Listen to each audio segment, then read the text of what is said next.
Esta arma foi criada por homens que enfrentavam um pelotão de fuzilamento ao menor erro. Os engenheiros tiveram que violar todas as leis da física e do bom senso para encaixarem uma torre apertada a um monstro de artilharia capaz de arrancar a própria torre no momento do disparo. Os primeiros pilotos de teste eram verdadeiros suicidas.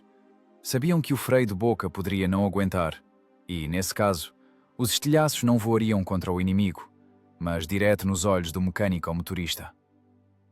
Por que os projetistas soviéticos assumiram esse risco insano? Porque o municiador desse tanque trabalhava em condições próximas às de uma câmara de tortura, enquanto os ases alemães, que até ontem se consideravam imortais, começaram a abandonar seus King Tigers perfeitamente intactos e fugir do campo de batalha. Conheça a história da criação do tanque que transformava as tripulações inimigas em carne moída, mesmo sem perfurar a blindagem. E veja como um único disparo colocou um ponto final na guerra de tecnologias. Julho de 1943. O Arco de Kursk. O ar sobre o campo perto de Prokhorovka não cheira a pólvora. Cheira a carne queimada, diesel em combustão e tinta evaporada. O horizonte está coberto por uma fumaça negra e gordurosa. Não são apenas máquinas queimando. É a ilusão da paridade técnica que está se consumindo. Na mira do artilheiro do T-34, há uma mancha cinza e borrada. Distância, 1,5 km. O Tiger alemão permanece imóvel, como um monumento à sua própria invulnerabilidade. A tripulação soviética faz o que o regulamento prescreve. Avança para diminuir a distância. Eles conhecem a mecânica de sua própria morte, mas ordens são ordens. 76 mm. Esse calibre foi uma sentença de morte para os tanques alemães em 1941. Hoje, no verão de 1943, é apenas uma batida em uma porta fechada. Perfurante, sussurra o comandante no laringofone. Bata sob a torre, na junção. O artilheiro gira a manivela. O suor inunda seus olhos, corrói as pálpebras. As mãos tremem não de medo, mas de tensão selvagem. O tanque pula nos buracos. Não há estabilizadores. Disparo. O clangor da culatra se afoga no estrondo. O cartucho cai no chão, tinindo como uma lata de conserva vazia. À frente, onde está a máquina alemã, brilha uma faísca. Ricochete. O projétil de 6 quilos rebate no aço Krupp de 100 mm, como uma ervilha na parede. O Tiger nem sequer estremece. Sua torre gira lentamente, com o zumbido do acionamento elétrico, em direção ao tanque soviético. Os alemães não têm pressa. Não precisam manobrar. Não precisam procurar abrigo. Eles estão na zona de conforto absoluto. Há uma distância onde os canhões soviéticos são impotentes, enquanto seu canhão de 88 mm opera com precisão cirúrgica. Não é uma batalha, é um estande de tiro. Curta! Grita o comandante do T-34. Sai para a esquerda, para o barranco! O mecânico motorista puxa as alavancas, tentando tirar a máquina da linha de fogo. O motor ruge no limite das rotações. Mas a física não pode ser enganada. A velocidade de voo do projétil alemão é de 1000 metros por segundo. Ele chega mais rápido que o som do disparo. Impacto. Não é um trovão. É o som de uma espinha dorsal se partindo. O bloco de metal perfura a blindagem frontal do T-34, transformando as entranhas do tanque em um triturador de estilhaços incandescentes. A energia cinética do impacto é tamanha que arranca a caixa de câmbio de seus suportes. Os tanques de combustível, localizados no compartimento de combate, detonam instantaneamente. A tripulação não tem tempo de gritar. Dentro da caixa de aço, a temperatura salta para 1000 graus em fração de segundo. Gordura, pele e uniforme se fundem com o metal. 1 minuto depois, a escotilha se abre. Da torre cai o que até pouco tempo era um municiador. Ele queima, rola na grama seca tentando apagar as chamas, mas o óleo que encharcou o macacão não se apaga. É a agonia. No posto de comando, observam a batalha com binóculos. Os oficiais calam-se. A estatística de perdas deixa de ser números no papel, transforma-se em um cemitério de metal em chamas. Dos 10 tanques soviéticos que foram ao ataque, nenhum voltou. Das 5 máquinas alemãs atingidas, 3 já foram evacuadas para a retaguarda para reparos. À noite, quando a batalha diminui, as equipes técnicas vão ao campo. Caminham entre as carcaças fumegantes, medindo os buracos. O quadro é deprimente. Um coronel do serviço de engenharia passa o dedo pelo rastro de um projétil alemão na blindagem de um K. Vê um destruído. O metal foi virado do avesso, como massinha de modelar. Camarada coronel, aproxima-se um jovem tenente, limpando as mãos pretas de fuligem com um pano. Examinamos o Tiger atingido, aquele que teve a lagarta rompida. E então? O coronel não tira os olhos do buraco. Toda a blindagem frontal está cheia de marcas. Contamos 12 impactos. 12, camarada coronel. Nenhum varou. Os projéteis simplesmente se esborracharam. O calibre 76 não o penetra. Mesmo a 500 metros não penetra. O coronel cospe na terra queimada. Ele sabe a verdade. A doutrina de tanque soviética, a aposta na manobrabilidade e na produção em massa, despedaçou-se contra a nova blindagem alemã. A Wehrmacht mudou a tática. Agora eles são caçadores com rifles longos, fuzilando a caça de uma distância segura. O que as tripulações dizem?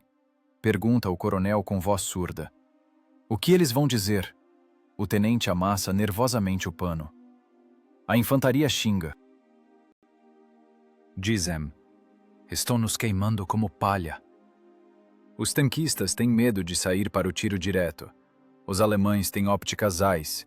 Eles nos veem antes que nós os ouçamos. É um moedor de carne, camarada coronel. Se não dermos a eles algo mais pesado, eles simplesmente vão acabar. As pessoas vão acabar. A situação é um beco sem saída. Impotência técnica. O tanque mais massivo da guerra, o T-34-76, transformou-se em alvo. Para destruir um Tiger, nossos tanquistas precisam realizar uma façanha.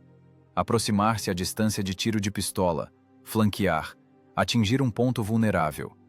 E para o alemão, basta apenas alinhar a mira e apertar o pedal de disparo. 1:10. Essa é a taxa de câmbio de vidas neste setor do fronte. Uma mensagem cifrada voa para o quartel-general do fronte. Linguagem seca, burocrática, por trás da qual está o desespero de milhares de pessoas.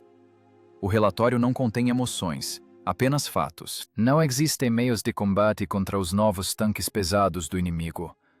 Os canhões regulamentares de calibre 76 mm não garantem a destruição da blindagem frontal dos tanques tipo T-6 Tiger e T-5 Panther em todas as distâncias de combate. Sofremos perdas injustificadamente altas. Exigimos a adoção imediata de medidas. Precisamos de um braço longo. Precisamos de um argumento que derrube essa parede. Esse papel cai na mesa em Moscou. Nele não há um pedido. Há um ultimato. O fronte não pede um novo tanque. O fronte exige um meio de sobrevivência. O tempo das vitórias fáceis e das investidas de cavalaria acabou. A guerra entrou na fase de luta industrial pesada por exaustão, onde vence quem tem mais joules por centímetro quadrado. É necessário um calibre que iguale as chances. Não, que não iguale. Um calibre que faça o aço alemão rachar pelas costuras. Os engenheiros na retaguarda entendem. Meias medidas não funcionam mais. A instalação do canhão de 85 mm é apenas uma solução temporária. Um curativo em uma fratura exposta. É preciso algo radicalmente diferente. Algo que transforme o caçador em presa. A resposta deve ser dada imediatamente. O prazo era ontem. No escritório de projetos de Joseph Kotin, os primeiros esboços já aparecem nas pranchetas. Mas não são apenas esboços. São projetos de vingança. Os olhares dos construtores não se voltam para os canhões de tanque. Eles olham para a artilharia de campo, para os canhões de corpo de exército, capazes de destruir casamatas de concreto. No campo de provas está o pesado canhão de 122 mm a 19. Volumoso, desajeitado, poderoso. Ele foi criado para ficar no chão e bater na retaguarda. Ninguém em sã consciência pensaria em enfiar esse poder de obuseiro na torre apertada de um tanque. Isso contradiz todas as leis da ergonomia e do bom senso. Mas o bom senso ficou queimando nos campos perto de Kursk. Agora, quem dita as condições é apenas a física da destruição. O silêncio do escritório de projetos número 100 é enganoso. Não há o estrondo das explosões aqui, mas a tensão é mais densa do que na linha de frente. O ar nos escritórios está tão cheio de fumaça que se poderia pendurar um machado.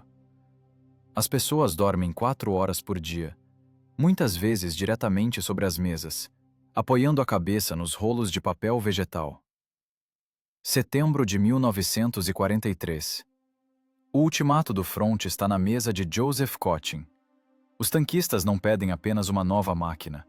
Eles pedem um milagre. Os engenheiros olham para os desenhos e entendem. As leis da física não podem ser revogadas por ordem do Comando Supremo. A tarefa soa como loucura. É preciso instalar na torre de um tanque um sistema de artilharia que, a princípio, não foi projetado para isso. No centro das atenções está o canhão de corpo de 122 mm, a 19. É uma excelente artilharia de campo. Ele fica no chão, cravando as pás no solo, e envia 25 quilos de morte a 20 quilômetros. Tem um cano longo, um recuo monstruoso e uma culatra enorme.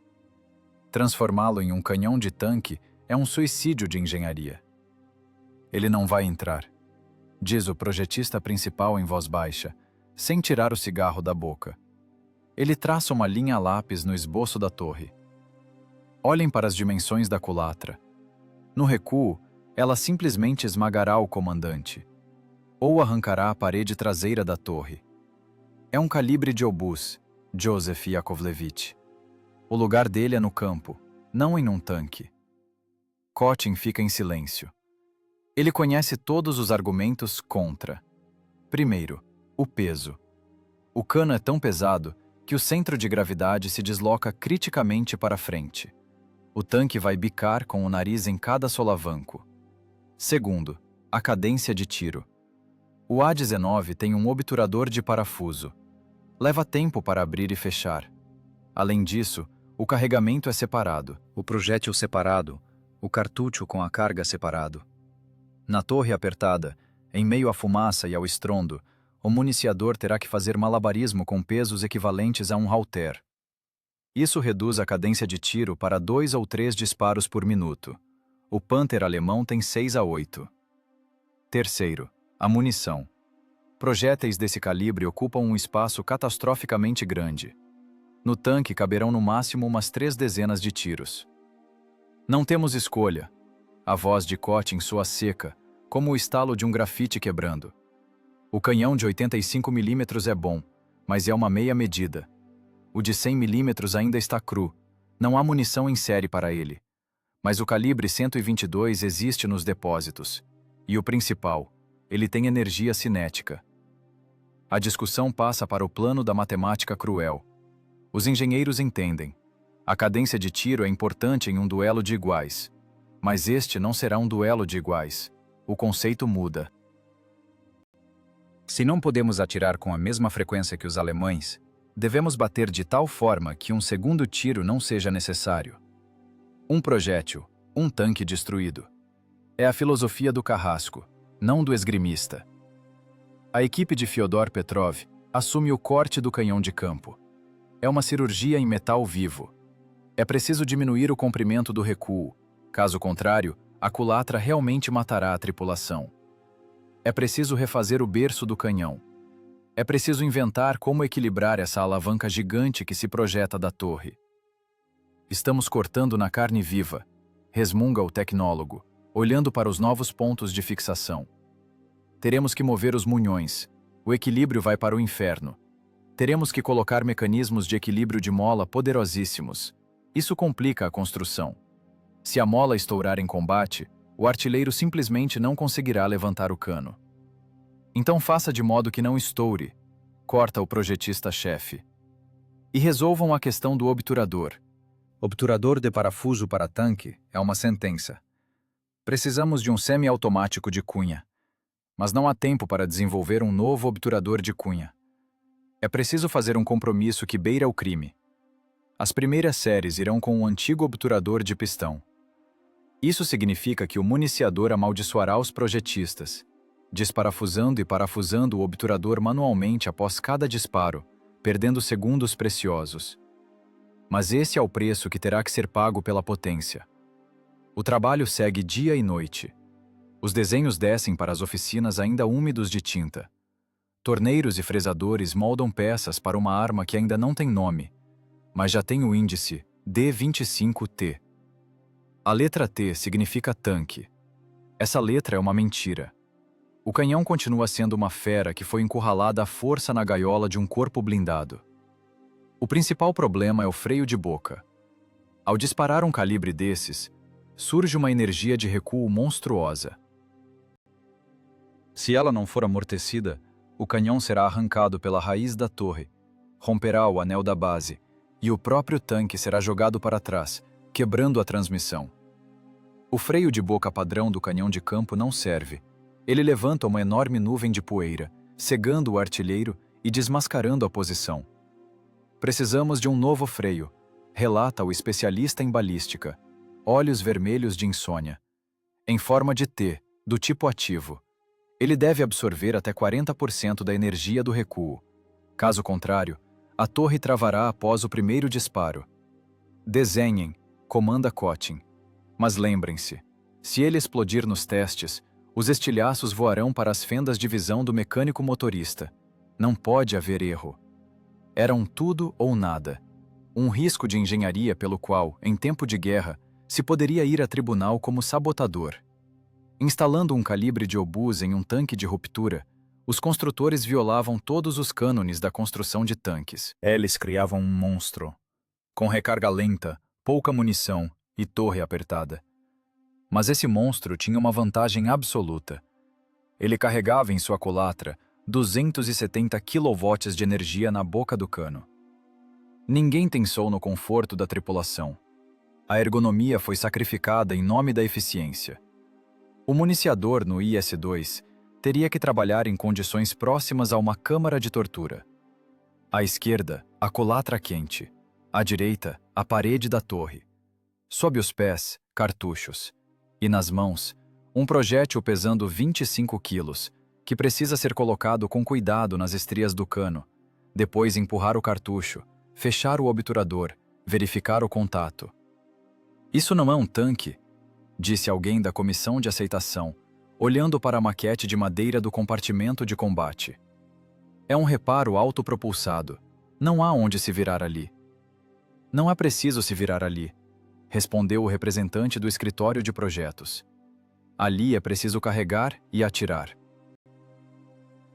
Os alemães têm espaço em seus Tigers, mas isso não os ajudará quando 122 milímetros chegarem na testa. A decisão final foi tomada. A fábrica recebe a ordem de preparar o ferramental. Os fornos metalúrgicos começam a derreter o aço para os novos canos. O risco é colossal. Se o canhão não mostrar as características declaradas, se o recuo destruir o chassi, se a cadência de tiro for fatalmente baixa, não será apenas um fracasso. Será uma traição ao fronte, que sangra à espera de ajuda. Mas nos escritórios, reina uma confiança sombria. Eles conhecem a física. Eles sabem que massa multiplicada pela velocidade dá um argumento contra o qual não há defesa. Resta apenas fazer esse argumento funcionar, sem matar a própria tripulação no processo. Começa a corrida contra o metal. A batalha não é por milímetros de blindagem, mas por joules de energia. Campo de provas de Gorokovetsky, outubro de 1943. A lama aqui está misturada com óleo e limalha de metal. O vento penetra até os ossos, mas as pessoas perto do bunker de concreto sentem calor. Na plataforma está o objeto 240, o protótipo do futuro IS-2. Ele parece desproporcional. O cano é longo demais. O freio de boca é maciço, grosseiro, como um pedaço de ferro fundido soldado às pressas. Essa máquina é um desafio ao bom senso. Os projetistas tentam enganar a terceira lei de Newton. A tarefa é simples e mortalmente perigosa. conter a energia do disparo dentro de uma máquina de 46 toneladas. Quando a carga de pólvora detona, ela empurra o projétil para frente e o canhão para trás. O impulso de recuo do canhão de 122 mm A19 é igual a 20 toneladas força. É como se um caminhão acelerado colidisse com uma parede em velocidade máxima. Se essa energia não for amortecida, a culatra do canhão voará para a parede traseira da torre no recuo. Se os dispositivos de recuo não aguentarem, o cano será arrancado dos munhões e transformará a tripulação em carne moída. Se o anel da torre for muito fraco, a torre será simplesmente arrancada do corpo. O projetista-chefe, Fyodor Petrov, está ao lado da máquina. Ele não dorme há 3 dias. Os olhos fundos, as mãos nos bolsos do sobretudo fechadas em punhos. Verificaram o freio? Sua voz soa rouca, quase um sussurro. Sim, senhor, Fyodor Fyodorovich, responde o engenheiro líder. O novo, em forma de T, eficiência calculada de 60%. Deve aguentar. Deve não serve aqui. Se ele estourar, os estilhaços cortarão os instrumentos de visão. O motorista ficará cego. Eles falam do freio de boca. É a peça-chave. É esse acessório de metal na ponta do cano que deve receber o impacto dos gases incandescentes e desviá-los para os lados, criando um empuxo para frente que compensa o recuo. A primeira variante do freio explodiu nos testes como um saco de papel. Agora está a segunda versão. Do tipo alemão, de 2 câmaras, revelou-se complexo demais. Tiveram que inventar o seu próprio. A tripulação de teste ocupa seus lugares. Não são tanquistas do fronte, são suicidas da fábrica. Pessoas cujo trabalho é testar a técnica até o ponto de ruptura. O mecânico ou motorista fecha a pesada escotilha. Dentro do tanque é escuro e cheira a ferro úmido. O aperto é inacreditável. A culatra do canhão de 25T ocupa quase todo o espaço do compartimento de combate. O municiador pega o projétil. 25 kg de aço frio. Ele o empurra para o cano. O som de metal contra metal é surdo, pesado. Em seguida vai o cartucho com a carga. Pronto! Grita ele, pulando para a parede para não ser atingido pela culatra no recuo. Fogo! Comanda pelo rádio o comandante do campo de provas. O artilheiro aperta o gatilho. O tempo se rompe. Do lado de fora parece um relâmpago. Do cano sai um feixe de fogo de 5 metros de comprimento. Mas o mais importante acontece não na frente, mas nos lados. O freio de boca funciona. Jatos de gás incandescente batem para os lados com tanta força que arrancam a grama do chão em um raio de 10 metros. A onda de choque bate nos ouvidos dos observadores mesmo no bunker. O tanque se agacha. 46 toneladas de aço estremecem, as rodas se comprimem nas lagartas, as barras de torção gemem com a sobrecarga. A máquina recua, como se tivesse levado uma marretada na testa. Dentro da torre, naquele momento, acontece um inferno. A culatra voa para trás com velocidade monstruosa, parando a apenas alguns centímetros da proteção. A hidráulica dos dispositivos de recuo sibila, absorvendo megajoules de energia. O ar se enche instantaneamente de fumaça de pólvora acre. O ventilador no teto da torre começa a uivar, tentando puxar a fumaça, mas não dá conta. Silêncio. Apenas um zumbido nos ouvidos e o leve estalo do metal esfriando. A escotilha do comandante se abre. Da torre sai uma fumaça cinza azulada. "Vivos!" grita Petrov, correndo para o tanque. Ele esquece a subordinação, os generais no bunker. Importa-lhe apenas a vida da máquina e das pessoas. Da escotilha aparece a cabeça do piloto de teste. Rosto preto de fuligem. Ele tira o capacete e balança a cabeça, tentando recuperar a audição. "Vivos! Fyodor Fyodorovich!" O piloto cospe saliva preta. Só os dentes bateram tanto que quase mordi a língua. Mas, de resto, normal. Os engenheiros correm para examinar o canhão. Procuram rachaduras. Procuram deformações. O anel está intacto, relata o técnico, iluminando com uma lanterna a fenda entre a torre e o corpo. Não há folgas, rotação normal. O freio? No lugar. Nem a tinta queimou, só ficou preta. O freio de boca aguentou. Ele redirecionou a energia da explosão, forçando-a a trabalhar a favor da estrutura, e não contra ela. A domesticação da física aconteceu. A potência de obuseiro, capaz de destruir edifícios, agora estava trancada no volume de uma torre de tanque e obedecia à vontade humana. Carregar o segundo, comanda Petrov. Agora não há tremor em sua voz, apenas metal rígido. Ritmo! Praticar a extração do cartucho. Segundo disparo. Terceiro. 10º. O campo de prova se transforma em uma forja de trovões. O tanque está envolto em fumaça. Dentro, a tripulação trabalha como um mecanismo único, embora cada movimento custe muito esforço. O carregamento separado é um trabalho forçado. Projétil, cartucho, empurrar, disparo, extração, ventilação. E de novo. Projétil, cartucho. Após uma série de 20 disparos, a tripulação cai na grama. As mãos tremem. É difícil respirar. Os pulmões estão entupidos com gases de pólvora. O nariz do artilheiro sangra, resultado do barotrauma pelas mudanças de pressão. A ventilação precisa ser reforçada, sussurra ele, limpando o rosto com a manga. Vamos sufocar depois do 5º projétil. Os olhos ardem, não dá para ver a mira. Reforçaremos, concorda o construtor. Ele faz uma anotação no caderno. Instalar ventilador de exaustão adicional na traseira da torre. Mas isso são detalhes. O principal é que o canhão não despedaçou o tanque. A integração do monstro de artilharia no chassi de lagartas foi um sucesso.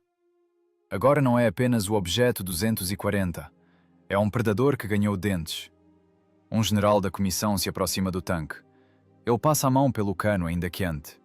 O metal vibra, como se estivesse vivo. Bem, construtores, diz o general sem olhar para as pessoas. Vocês venceram a física. O recuo está normal. Mas ferro não atira. Quem atira são as pessoas. E quem combate é o medo. Ele se vira para Petrov. Amanhã, testes estatais. Vamos atirar em um alvo real. Veremos o que o seu argumento faz com a blindagem alemã. Física é bom, mas eu preciso de resultado. Eu preciso de um buraco no Tiger. O campo de provas mergulha no crepúsculo. O tanque esfriando estala seu metal. Amanhã ele não vai apenas atirar no vazio. Amanhã, ele deve provar seu direito de existir matando um semelhante.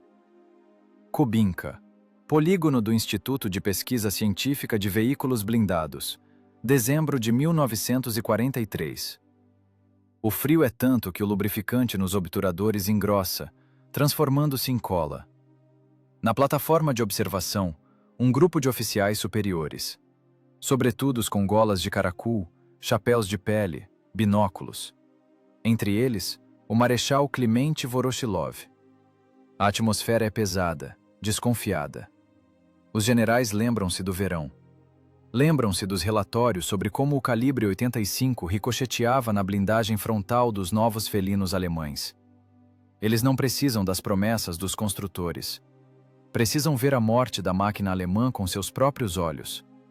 O ceticismo paira no ar, denso como a névoa gelada. A uma distância de 1.500 metros está o alvo.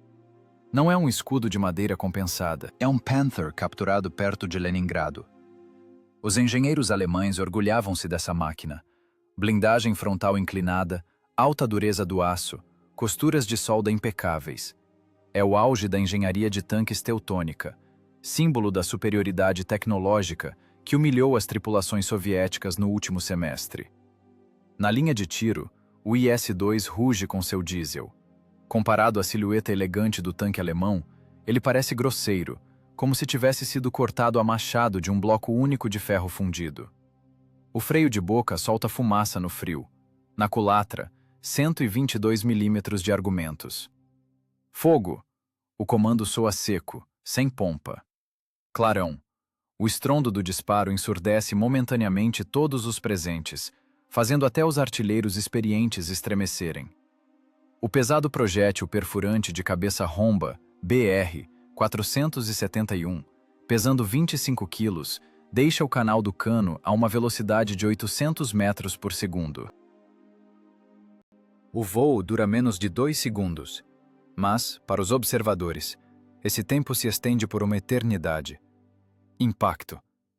Não é um som tilintante de metal contra metal. É o som de uma catástrofe. Um estalo surdo e gutural que faz a terra vibrar sob os pés. Os observadores veem pelos binóculos como a carcaça de 45 toneladas do tanque alemão estremece, como se tivesse levado um chute de um gigante. A poeira e o pó de neve assentam. Os generais abaixam os binóculos e se entreolham. Silêncio. Ninguém diz nada. Todos vão até o alvo. A neve range sob as botas, e esse rangido é o único som no campo de provas. Quando a comissão se aproxima do Panther, as conversas cessam definitivamente. O que eles veem não se encaixa na imagem habitual da ação perfurante. O projétil atingiu a chapa frontal. Ele não a perfurou no sentido clássico. Não há um furinho limpo aqui. A energia cinética do impacto foi tão monstruosa que a blindagem não resistiu como estrutura. No metal, há um rombo rasgado do tamanho da cabeça de uma criança. Ao redor, uma rede de rachaduras profundas se espalha como teia de aranha por todo o corpo. Mas o mais assustador não é isso. O marechal se aproxima e toca a lateral do tanque. Olhem para a torre, diz ele calmamente. A torre do Panther está deslocada. O impacto do projétil no chassi transmitiu tal impulso que cortou os parafusos do anel da base. A torre de várias toneladas foi arrancada dos suportes e deslocada meio metro para o lado. As costuras de solda no corpo estouraram como linhas podres. As chapas de blindagem se separaram nas juntas. Se houvesse tripulação lá, começam dos engenheiros, mas se cala. Não é preciso terminar. Todos entendem. Se houvesse pessoas lá dentro, não teriam sido mortas por estilhaços. Teriam sido mortas pela mudança de pressão e pela sobrecarga monstruosa. O impacto dessa força quebra as vértebras do pescoço, Arranca os órgãos internos dos ligamentos, transforma o ser humano em um saco de ossos. Não é um ferimento. É morte instantânea por contusão de todo o organismo. Distância? Pergunta Voroshilov sem se virar. 1.500 metros, camarada marechal. E a 2.000? Os cálculos mostram a preservação da energia destrutiva. Mesmo se não perfurar, tira de combate a tripulação e a transmissão com o impacto. Aquele foi o momento da verdade.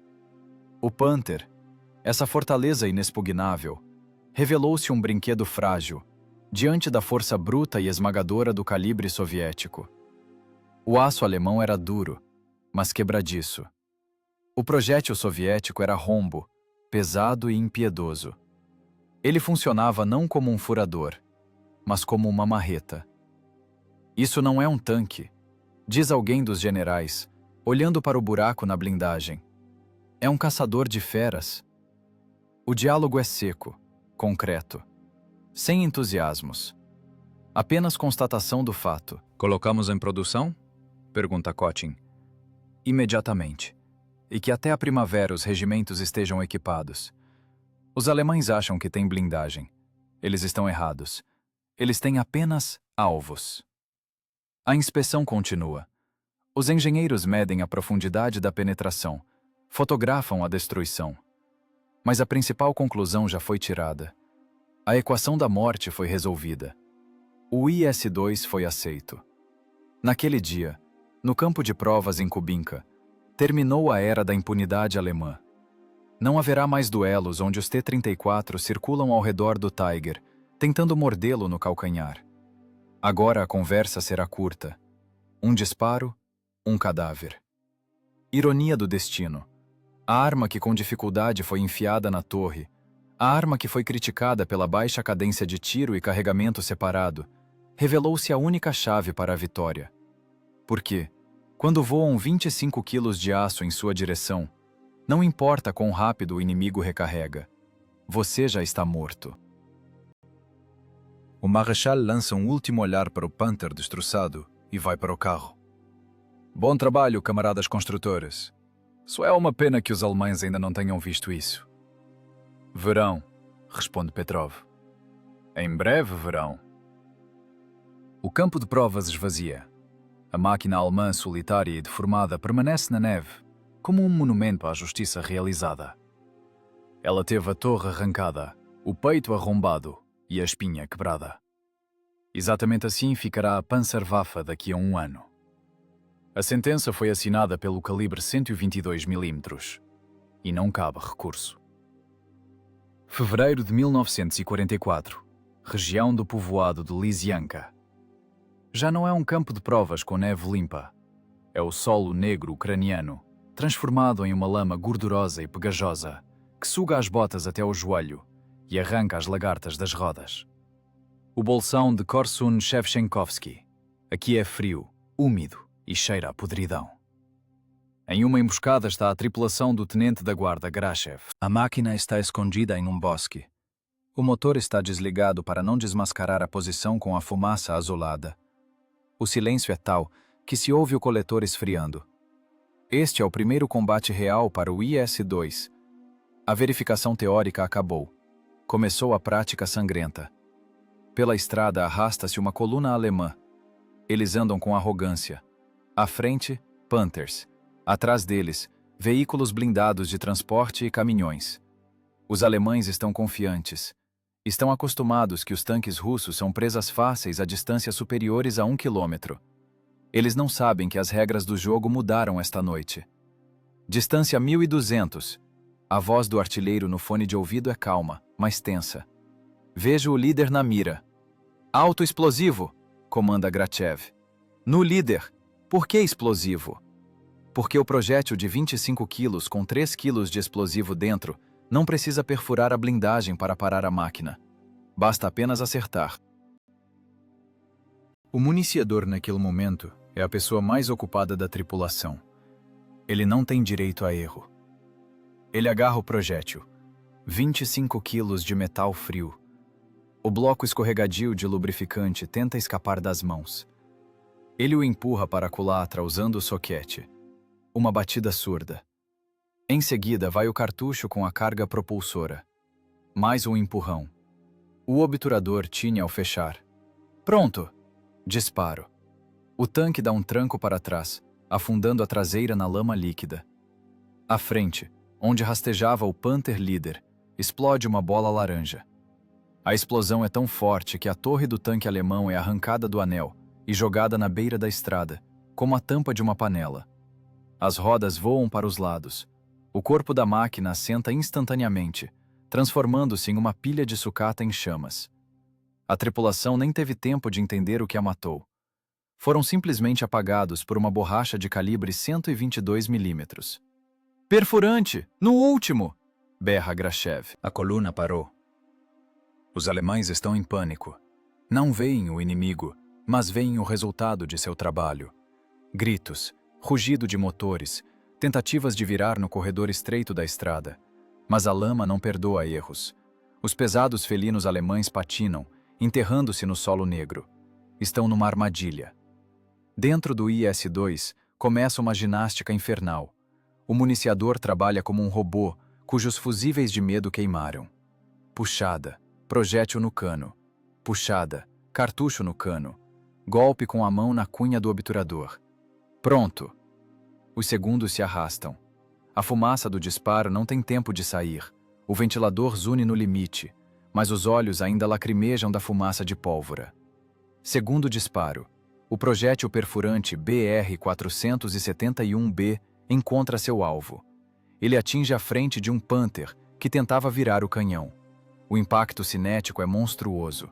O projétil arromba a parte superior frontal, atravessa todo o compartimento de combate, arranca o motor e sai pela traseira.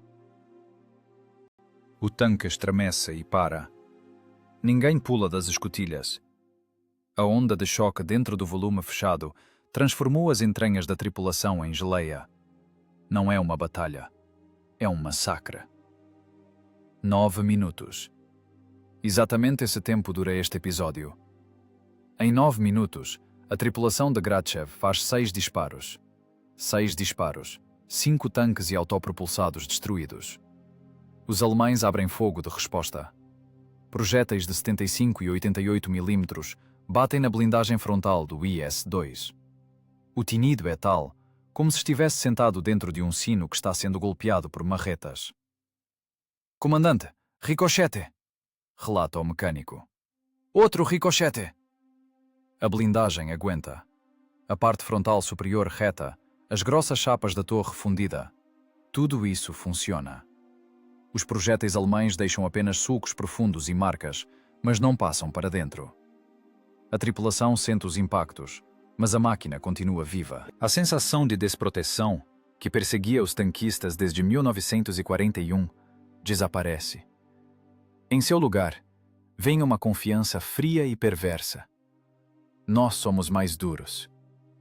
O municiador cai sobre a caixa de munição. As mãos tremem tanto que ele não consegue desabotoar a gola da túnica. O suor escorre em bicas, misturando-se com a fuligem no rosto. Nesses 9 minutos, ele jogou 150 quilos de ferro. No aperto, na fumaça, sob fogo. É uma carga física extrema. Mas ele sorri. Malignamente, mostrando os dentes brancos no rosto preto. E aí, Fritz? Sussurra ele. Não gostaram do calibre? Pesado demais? Gratchev olha pelo visor. Na estrada, a técnica termina de queimar. A fumaça preta sobe para o céu cinza. O fedor de borracha queimada e carne penetra até através da blindagem. A infantaria alemã correu para as florestas. Os Tigers e Panthers, esses reis do campo de batalha, agora são apenas pilhas de metal enferrujando. O mito da invulnerabilidade da Panzerwaffe jaz na lama perto de Ogliadov, rasgado em pedaços. Essa batalha mostrou o principal. O IS-2 não é apenas um tanque de ruptura, é uma ferramenta de dominação. Sim, ele é lento. Sim, a cadência de tiro é de 2 disparos por minuto contra 6 do alemão. Mas isso não importa, porque o primeiro acerto é suficiente. O alemão pode acertar 3 vezes e não perfurar. O IS acerta uma vez e coloca um ponto final.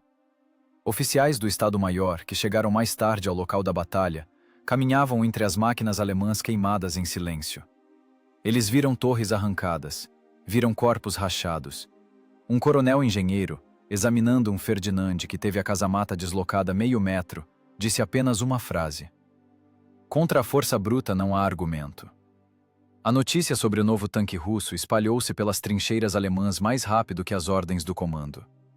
As interceptações de rádio estão cheias de pânico. Atenção! No setor há tanques pesados, calibre 122. A blindagem não segura. Não entrar em ataques frontais. Os caçadores transformaram-se em caça. O medo mudou de polaridade. Agora, ouvindo o zumbido pesado e grave do diesel V2, as tripulações alemãs rezavam para que o artilheiro russo errasse, porque eles não teriam uma segunda chance. Primavera de 1944. O fronte rola para o oeste, deixando para trás terra revirada e carcaças de técnica em chamas. Mas as principais mudanças não acontecem nos mapas do Estado-Maior, mas nas cabeças. No rádio da Wehrmacht instala-se um novo som. Não é interferência, é a vibração do medo. Antes, os tanquistas alemães eram a elite. Tigers e Panthers permitiam que se sentissem senhores da vida e da morte. Eles saíam para o campo de batalha como para um safari, sabendo que os projéteis russos ricocheteavam de sua blindagem Krupp, e sua óptica permitia matar impunemente. Agora o safari acabou. Na floresta apareceu uma fera maior.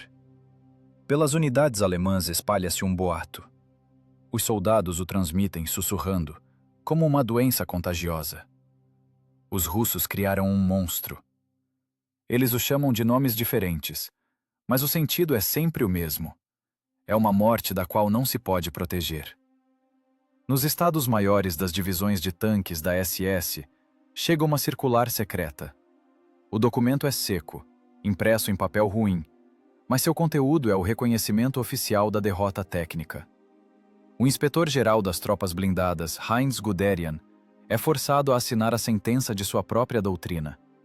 O texto da instrução é categórico. É proibido entrar em duelos frontais abertos com tanques pesados do tipo 1S. Combater apenas em emboscadas, de curtas distâncias e apenas nos flancos e retaguarda. Essa não é mais a tática dos vencedores. É a tática de sobrevivência. O orgulho da Panzerwaffe, os batalhões de tanques pesados, passam para a posição de guerrilha. Eles não procuram mais o encontro. Eles o evitam. Na linha de frente, a coisa parece assim. O observador alemão vê pelo periscópio uma silhueta característica. Corpo baixo, torre achatada, cano longo com um freio de boca maciço na ponta. Joseph Stalin! O grito do observador falha em falsete. Às 12 horas. No rádio da companhia alemã começa o caos. Para trás! Todos para trás! Não atirar! O comandante do Tiger, que até ontem se considerava invulnerável, dá ordem ao mecânico para recuar para o abrigo. Ele sabe matemática. Seu canhão de 88 mm não perfurará a frente do Inhesse de uma distância de 1,5 km. E a resposta russa chegará garantida. E mesmo se não perfurar a blindagem, o impacto de 25 kg de explosivo arrancará a torre, contundirá a tripulação, inutilizará as miras. O risco é inaceitável. A psicologia das tripulações do Inhesse-2 transforma-se espelhada. Se em Kursk os tanquistas iam para a batalha com a resignação de suicidas, agora vão com a calma fria de carrascos.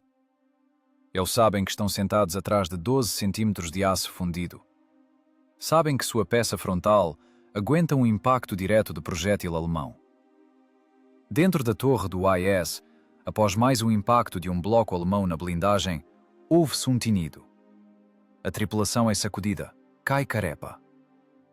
Acertou, desgraçado. Sorri malignamente o comandante, olhando pelo visor. Mecânico, vivo? Vivo, responde o motorista. Só entupiu os ouvidos. Bem, agora vamos responder a ele.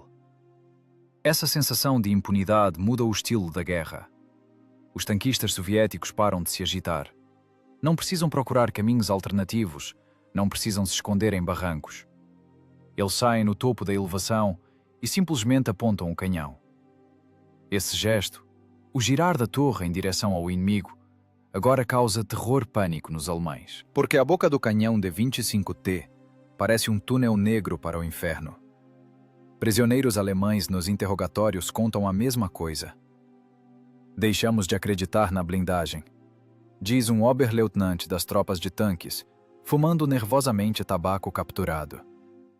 Quando você vê um IS-2, você entende. A distância não salva. O ângulo de inclinação da blindagem não salva. Nada salva. Rezamos apenas por uma coisa: para que seu artilheiro erre, ou para que o obturador dele trave. O medo diante do calibre 122 mm torna-se irracional. O som do disparo do IS-2 é impossível de confundir com qualquer coisa.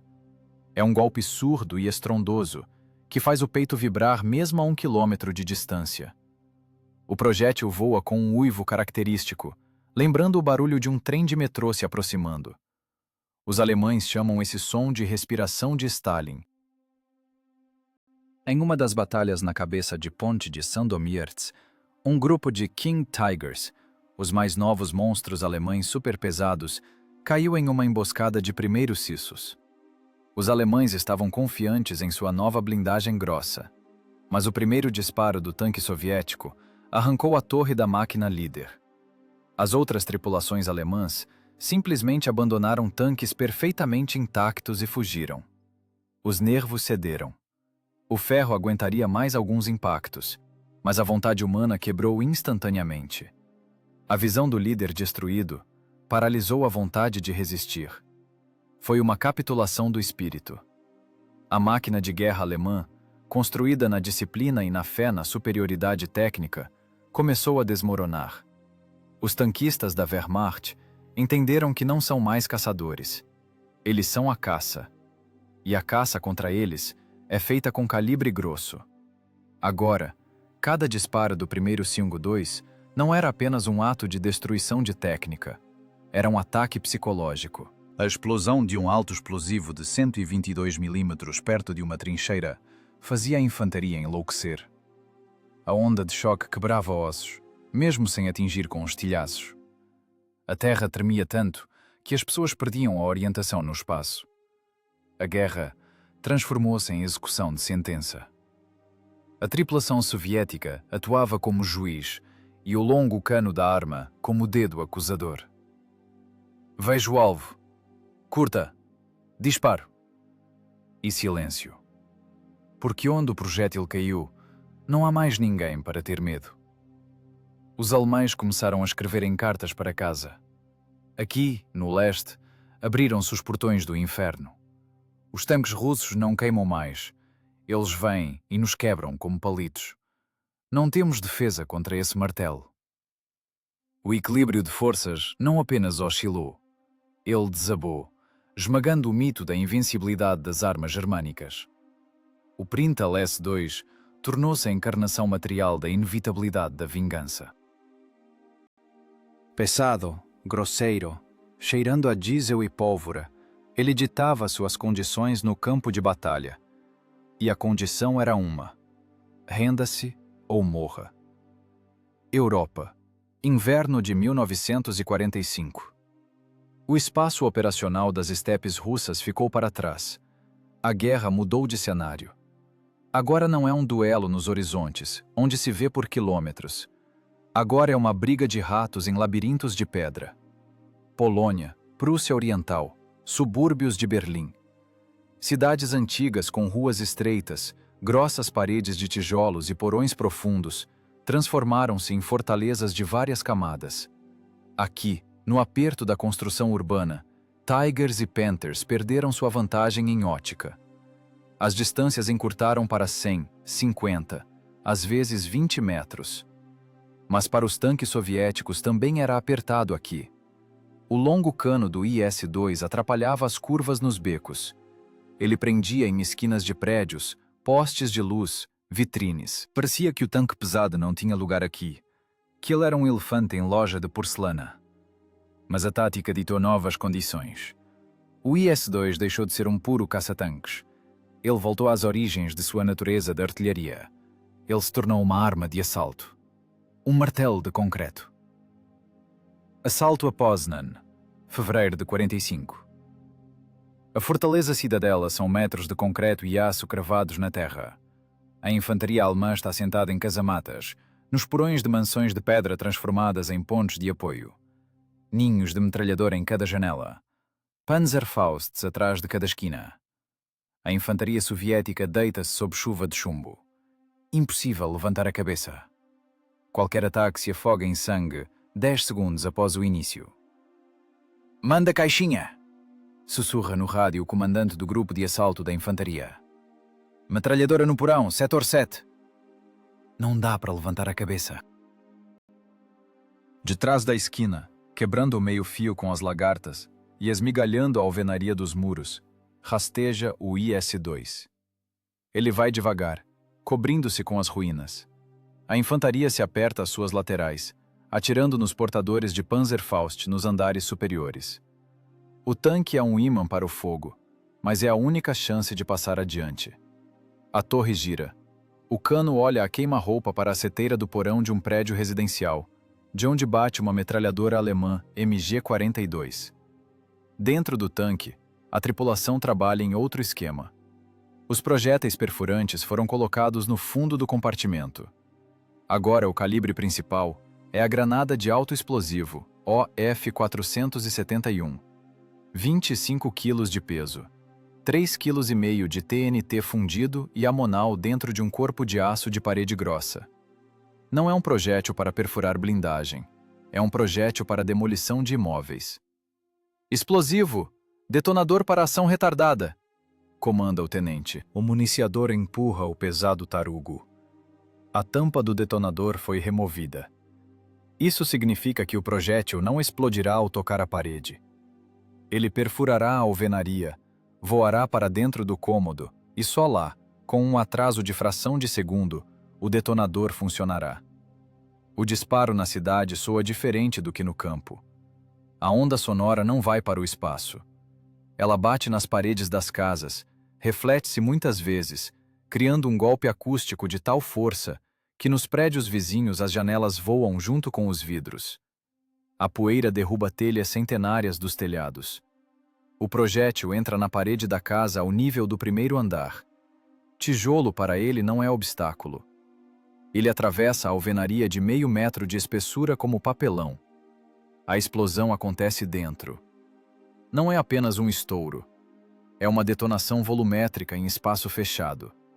Das janelas, portas e fendas do edifício irrompem línguas de fogo e nuvens negras de fumaça. As paredes estufam para fora.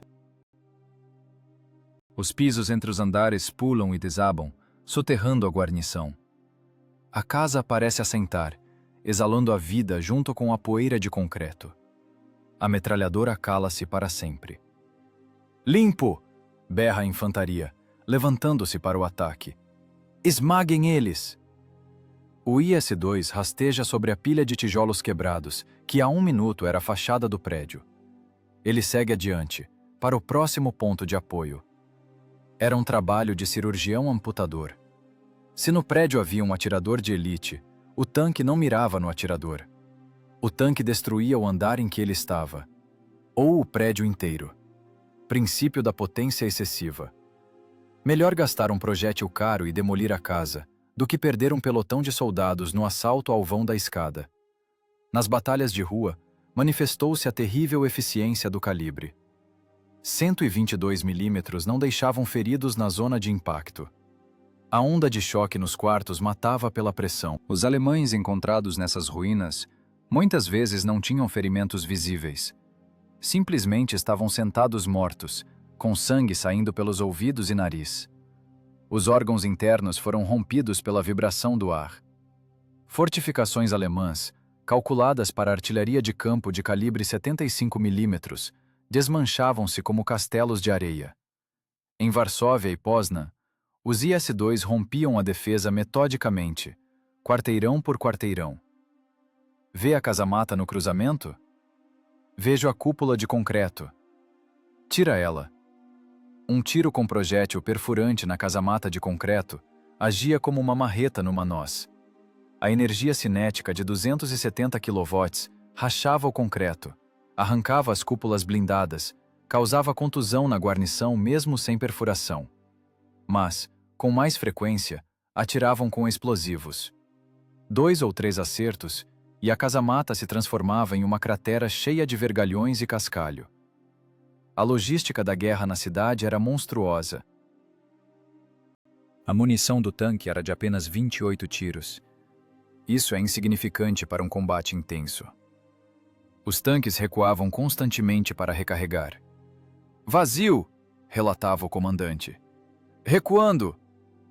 O tanque recuava para trás da esquina. Corriam até ele os carregadores de projéteis. Ali mesmo na rua, sob o assobio de balas perdidas, a tripulação carregava os pesados blocos pelas escotilhas. 25 quilos cada.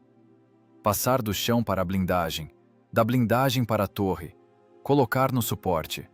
É um trabalho escravo. As pessoas esfolavam as mãos em sangue, acabavam com as costas, mas o ritmo não caía. Os alemães tentavam revidar. Panzerfausts eram a principal ameaça. Um tiro de um beco na lateral ou na traseira, onde a blindagem é mais fina, podia queimar a máquina. Por isso, o IS-2 nunca andava sozinho. Ao redor dele sempre enxameava a infantaria. Submetralhadores sentavam na blindagem, controlando os andares superiores. Era uma simbiose de aço e carne. O tanque dava a potência, as pessoas davam os olhos. À direita, terceiro andar, varanda, Panzerfaust. A torre não tem tempo de virar. Mas o desembarque na blindagem dá uma longa rajada de submetralhadora. O alemão cai da varanda no calçamento. O tanque vira o canhão e, por garantia, envia um explosivo na mesma janela. o apartamento vira do avesso. Na primavera de 45, o IS-2 ganhou a reputação de força inevitável. Na Europa o chamavam de Ariete russo. Ele furava as paredes das cidades, abrindo caminho para o coração do Reich. Na blindagem dos tanques apareciam inscrições em tinta branca. Para Berlim. Por Stalingrado. Vingador. As máquinas estavam cobertas por uma camada de poeira de tijolo, arranhadas por vergalhões, com amassados de estilhaços. Os freios de boca estavam pretos de fuligem. Eles não pareciam beldades de desfile, mas operários da guerra cansados e zangados. Já não era apenas um tanque, era uma máquina de cerco da nova era. Arietes medievais quebravam portões com troncos de madeira. O IS-2 quebrava cidades com a energia da pólvora. Bloqueio à frente, relata o mecânico motorista. Colocaram um bonde atravessado na rua, sacos de areia. Passa por cima. Responde calmamente o comandante. Isso não é obstáculo. 46 toneladas de massa ganham velocidade. Impacto. Ranger de metal. A barricada voa para os lados. O vagão do bonde amassa e voa para a parede da casa. Caminho livre. Em algum lugar à frente, atrás da fumaça dos incêndios e da poeira das paredes caídas, já se adivinhava o contorno de Berlim. O IS-2 ia para lá não para guerrear. Ele ia para terminar a guerra. E para isso, ele tinha o argumento mais pesado de toda a Europa. O calibre 122 milímetros. Abril de 1945. Königsberg. A cidade-fortaleza, vestida de granito e tijolo vermelho, afunda num nevoeiro branco leitoso. É a famosa umidade prussiana, misturada com a fumaça de milhares de incêndios. Visibilidade de 100 metros. Mais longe, o mundo se dissolve em uma névoa cinzenta. Para o tanquista, o nevoeiro é uma venda nos olhos. Você está cego. Você ouve os sons da batalha, ouve o clangor das lagartas em algum quarteirão vizinho, mas não sabe quem é, amigo ou inimigo. Cada cruzamento é uma roleta russa. Atrás de qualquer esquina, atrás de qualquer monte de entulho, pode estar um autopropulsado alemão. A tripulação do IS-2 avança lentamente pela rua estreita. As lagartas rangem no paralelepípedo molhado. O motor trabalha em baixas rotações, quase num sussurro, mas no poço de pedra da rua, esse som parece o estrondo de um deslizamento de pedras. O comandante, debruçado para fora da escotilha, apenas o suficiente para ver por cima dos visores, perscruta o embaçado. Pare, diz ele baixinho no laringofone. Movimento nas ruínas à direita. O tanque congela. O cano da arma, longo, com o maciço botão do freio de boca, rasteja lentamente, milímetro por milímetro para a direita. O acionamento elétrico zune quase inaudível. O artilheiro Nikitin colou-se ao ocular da mira. O mundo, para ele, se estreitou a um círculo com uma cruz e uma escala de distância. No mingau cinza do nevoeiro surge uma silhueta angular. Não é uma parede. Paredes não têm chapas de blindagem inclinadas. É um Jagdpanther, um caça-tanques alemão. Baixo, predador, com um longo canhão de 88 que olha direto para eles. Os segundos começam a fluir como graxa grossa. Situação de impasse. Duelo à queima-roupa. 300 metros. Nessa distância, a blindagem não importa. A penetração é garantida de ambos os lados. Sobreviverá quem atirar primeiro. E quem acertar. Nikitin sabe o preço do erro. Sua vida agora depende de matemática e coordenação motora. No cano ele tem um projétil perfurante BR-471B. 25 kg de morte. O alemão tem munição unitária. O municiador alemão, se errar, jogará um novo projétil em 6 segundos. Nikitin tem carregamento separado. Se ele errar, ou o projétil ricochetear, precisará de 25 ou até 30 segundos para recarregar. Meio minuto. Em combate, é uma eternidade. Nesse tempo, o alemão conseguirá atirar 4 vezes. transformará o IS-2 em uma peneira. Não há direito ao erro. Não há direito ao segundo tiro. Só há uma chance. As mãos nas manivelas de mira estão úmidas de suor. O coração bate nas costelas de tal forma que parece que a vibração passa para o corpo do tanque. Mas é preciso respirar uniformemente. Inspira, expira. Pausa.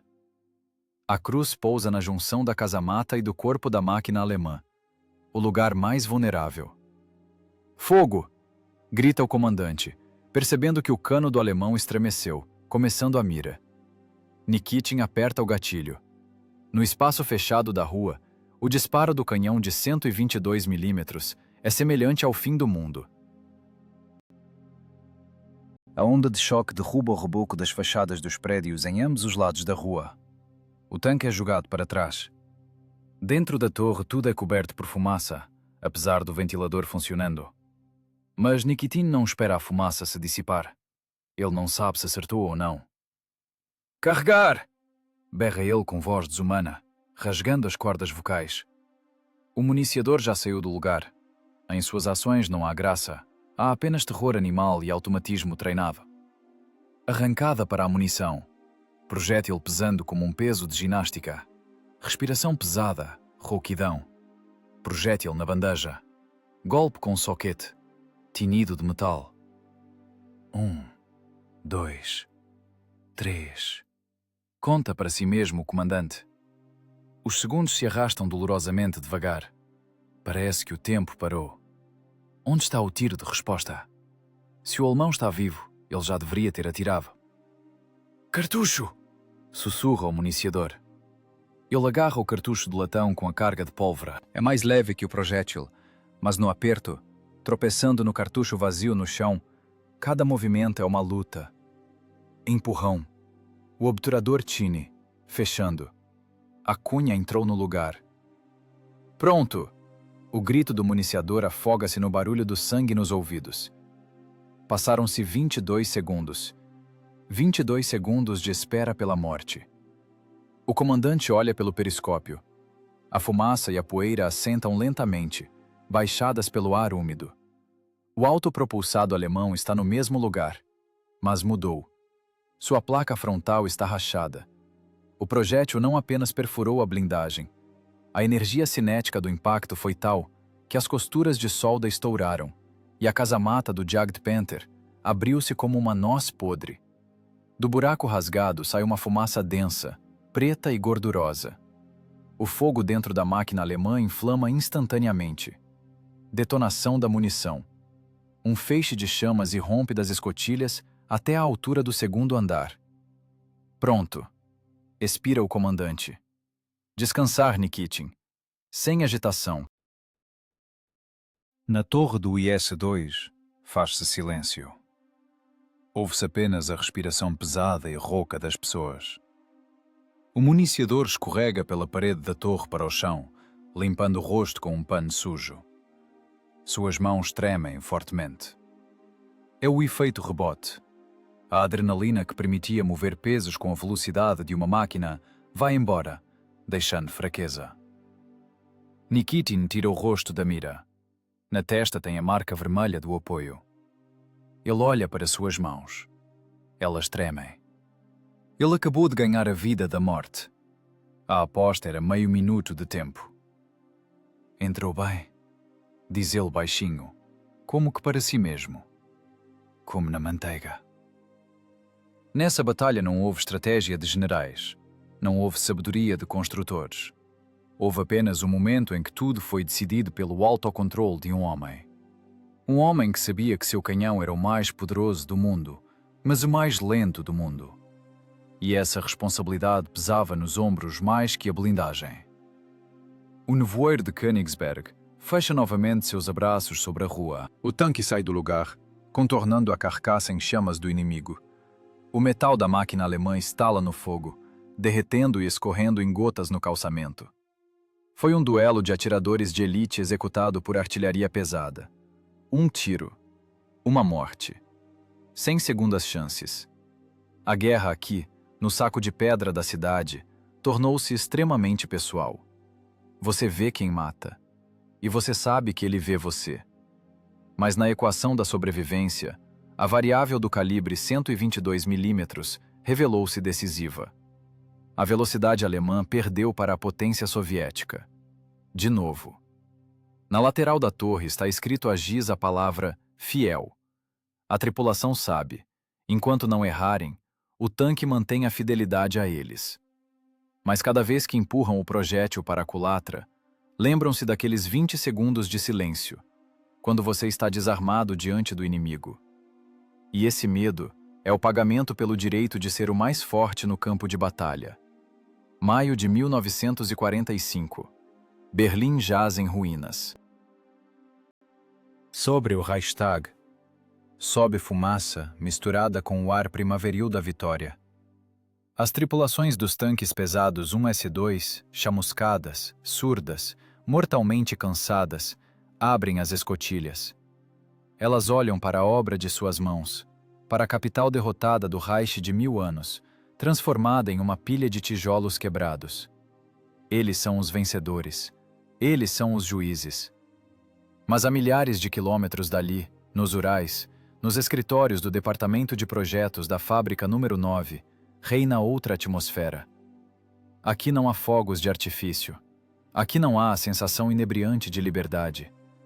Aqui há silêncio, quebrado apenas pelo ranger de lápis no papel e pelo zumbido da ventilação. O projetista-chefe Fyodor Fyodorovich Petrov está na janela.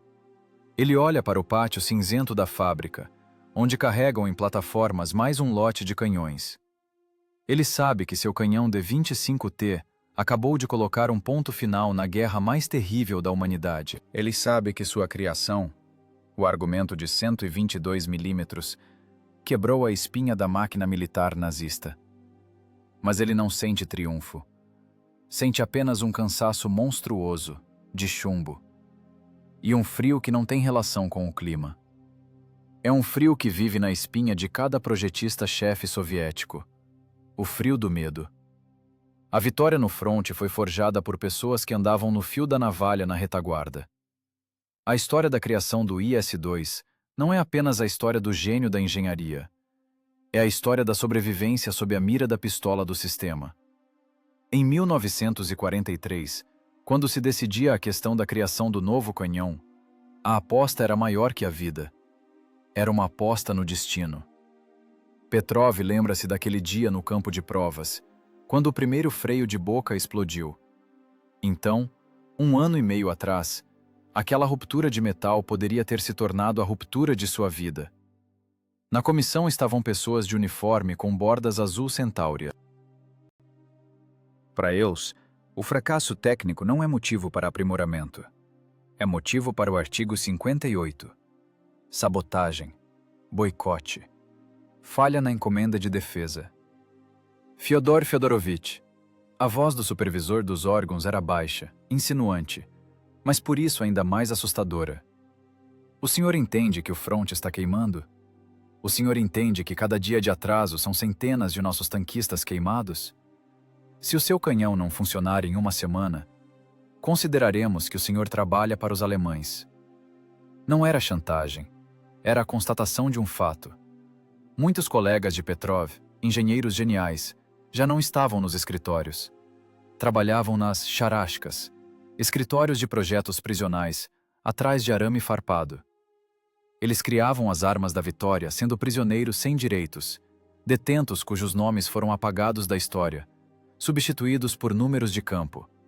Tupolev, Korolev, Petliakov. A lista de sombras era longa. Petrov sabia. Ele era o próximo. Se o cano não aguentasse a pressão, se o recuo destruísse a torre, se o projétil não perfurasse a blindagem, ele não tinha direito ao erro de engenharia. O erro equivalia à traição à pátria. Exatamente esse medo, esse terror pegajoso diante da máquina onipotente de repressão, forçava o cérebro a trabalhar em regime de pós-combustão. As pessoas não dormiam por dias não apenas por patriotismo. Trabalhavam para não desaparecer nos porões da Lubyanka. Quando os construtores tomaram a decisão de colocar um calibre de obus em um tanque, foi um ato de desespero. Mas foi também um ato de coragem civil. É uma aventura, diziam a ele. Contradiz as normas. Dane-se as normas, respondia Petrov, olhando com olhos inflamados para o desenho do obturador. Se não fizermos isso, seremos fuzilados. E farão o certo, porque senão os alemães virão para cá. Agora, em maio de 45, quando os tanques andam pela Unter den Linden, ninguém se lembra das noites sem dormir em Sverdlovsk. Ninguém vê os cabelos grisalhos de engenheiros de 30 anos. A glória vai para a blindagem e as tripulações. Os criadores permanecem na sombra. O ferro revelou-se mais forte que as pessoas. O tanque 1S2 aguentava impactos que faziam a terra rachar. Ele passava onde os motores de outras máquinas morriam. Ele vivia. Mas as pessoas quebravam. Infartos aos 40 anos tornaram-se doença profissional dos projetistas-chefes. O sistema nervoso queimava mais rápido que a vida útil do cano sob tiro intenso. Petrov acende um cigarro Kazbek. As mãos tremem. Não de velhice, da tensão vivida, que não foi a lugar nenhum. O sistema não perdoa a fraqueza. Os vencedores não são julgados, dizem no povo. Mas na realidade, continuavam mantendo os construtores vencedores em rédea curta. Camarada projetista-chefe, entra a secretária no escritório. Ligação de Moscou. Exigem relatório sobre os novos desenvolvimentos promissores. Prazos apertados. Petrov apaga o cigarro no cinzeiro transbordante. A guerra acabou há 1 hora, mas a corrida armamentista nunca acaba. Ele olha para o cartaz na parede. Tudo para o fronte, tudo para a vitória. Agora esse slogan mudará para outro, mas a essência permanecerá a mesma. Dê resultado ou morra. O destino do criador de armas é trágico. Ele dá às pessoas a espada para proteger suas vidas, mas sua própria vida não lhe pertence. Ele é refém de seu talento e refém do Estado. O IS-2 tornou-se símbolo do poder da União Soviética. Sua silhueta contra o portão de Brandemburgo é um ícone do século XX. Mas por trás desse ícone, não está apenas o heroísmo dos tanquistas. Está a façanha silenciosa de pessoas em paletós gastos, que resolviam equações impossíveis de balística sob a espada de Damocles do artigo de execução. Paradoxo da guerra. Para criar uma máquina capaz de esmagar o fascismo, foi preciso passar pelo seu próprio inferno interior. Apertar a vontade num punho, esquecer o medo, esquecer de si mesmo. Petrov pega o telefone. Ouvindo. Sim. Os desenhos estão prontos. Sim. 130 milímetros. Sim. Entendo a responsabilidade. Ele desliga. O trabalho continua. O tanque é matéria morta. Um monte de aço ligado, borracha e pólvora. Quem sopra a vida nele são as pessoas. Aqueles que queimam nele na linha de frente. E aqueles que se consomem na prancheta de desenho na retaguarda. A ironia é que esse mecanismo monstruoso de destruição, esse martelo de guerra, foi criado por pessoas que mais que tudo no mundo queriam silêncio. Mas para obter silêncio, tiveram que criar a voz mais alta da época. O ferro é mais forte que as pessoas. O aço da blindagem do IS-2 durará séculos, tornando-se monumento no pedestal. As pessoas partirão. Partirão os engenheiros, partirão os tanquistas, mas restará sua criação. A prova grosseira, poderosa e inevitável de que a vontade humana é capaz de subordinar a física, mesmo quando a própria vida está por um fio. O preço do triunfo nunca é escrito nos livros de história. Permanece nas cicatrizes no coração do construtor, que olha para os fogos da vitória, com olhos secos e cansados, e pensa não na glória, mas em que o mecanismo funcionou, e que hoje não virão buscá-lo. Berlim, 2 de maio de 1945. A praça em frente ao portão de Brandemburgo. Aqui faz silêncio. Não é aquele silêncio que existe na floresta ou na biblioteca. É um vazio tilintante e opressivo, que chegou após 4 anos de estrondo contínuo. O motor do tanque pesado IS-2 morre. O diesel de 12 cilindros V2, que rugiu do Volga ao Spree, dá a última volta do virabrequim e para. Ouve-se apenas a máquina de 46 toneladas esfriando. O metal estala, contraindo-se. A blindagem, aquecida pela batalha, devolve o calor ao ar frio da primavera. Da escotilha sai o comandante. Ele não grita "Ura!". Ele não joga o capacete para o céu. Ele simplesmente senta na borda da torre, balançando as pernas, e acende um cigarro. Seu rosto é cinza da poeira de tijolo impregnada, as mãos pretas de óleo. Ele olha para as ruínas da cidade, que ainda ontem era o centro do mal, e hoje tornou-se uma pilha de entulho de construção. Nesse momento reside o principal paradoxo da arma. Diante de nós está um mecanismo perfeito de assassinato. O IS-2 não foi criado para desfiles. Foi criado para quebrar, queimar, perfurar e destruir. Seu canhão D-25T é um instrumento de violência em estado puro. 25 quilos de explosivo e aço, voando a uma velocidade de 800 metros por segundo, não trazem nada além de morte. Mas foi exatamente esse mecanismo que se tornou a manifestação suprema de humanismo nesta guerra. Olhem para a infantaria que passa pelo tanque. Soldados cansados, sujos, em túnicas desbotadas. Eles acariciam a lateral do IS, como se não fosse aço frio, mas o flanco de um cavalo vivo. Por quê? Porque cada projétil explosivo disparado por este tanque contra um ninho de metralhadora no porão salvou a vida de um pelotão inteiro. Porque cada parede derrubada, através da qual o tanque abriu caminho, livrou a infantaria da necessidade de assaltar uma rua sob fogo. Porque cada Tiger queimado, que não teve tempo de atirar, são centenas de cartas de notificação de morte que não chegarão às aldeias russas. O IS-2 tornou-se um escudo, a blindagem ativa da nação. Ele assumiu o trabalho que antes faziam com os corpos. Em 41, cobriam as casamatas com o peito. Em 45, demoliam as casamatas com calibre 122 milímetros. Isso é o humanismo técnico. O ferro deve morrer no lugar das pessoas. A máquina cumpriu sua função. Ela nasceu na agonia da retirada. Foi projetada no suor frio do medo diante do zoológico alemão, construída por pessoas famintas nas oficinas não aquecidas dos Urais. Ela passou pela evolução de um experimento desajeitado para o predador dominante do planeta. Lembrem-se do verão de 43. Impotência, ricochetes, T-34 queimando. E agora, olhem para maio de 45. A técnica alemã jogada nas beiras das estradas, rasgada em pedaços. As paredes do Reichstag rabiscadas com giz. E no meio de tudo isso está ele, o argumento impossível de contestar. As tripulações levantam os canos das armas para cima. Não é uma saudação. É um gesto de fixação do resultado. Os canos, olhando para o céu, formam uma floresta de aço. Tubos longos e poderosos com freios de boca. Eles não são mais necessários. Num raio de 1000 quilômetros, não há alvo capaz de suportar seu impacto. O artilheiro limpa as mãos com um pano. Seu trabalho acabou. Ele não precisa mais capturar milissegundos entre as batidas do coração para apertar o gatilho. Não precisa mais temer que o alemão carregue mais rápido. A corrida dos calibres acabou. Não vencemos porque tínhamos mais tanques. Vencemos porque criamos a arma absoluta, no momento em que isso era uma questão de sobrevivência da espécie biológica. O tanque esfria.